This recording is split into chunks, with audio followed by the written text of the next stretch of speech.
অন্ধকার শতাব্দীর আলো হয়ে যে সাম্রাজ্য একদা প্রাচ্য ও পাশ্চাত্যকে নাড়িয়ে দিয়েছিল তার নাম গাজনাবে সাম্রাজ্য।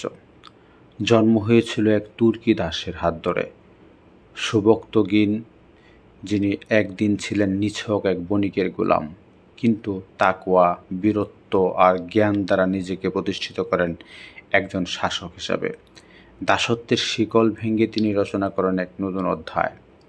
তার চেয়েও বেশি খ্যাতি অর্জন করেন তার পুত্র সুলতান মাহমুদ গাজনবী, ইতিহাসে যিনি পরিচিত ইসলামের বীর সিংহ নামে। তিনি শুধু একজন শাসকই ছিলেন না, বরং ছিলেন জিহাদি আত্মার এক সৈনিক, যার হাতে ভারতের মূর্তি পূজার কেন্দ্রগুলো বারবার কেঁপে উঠেছিল।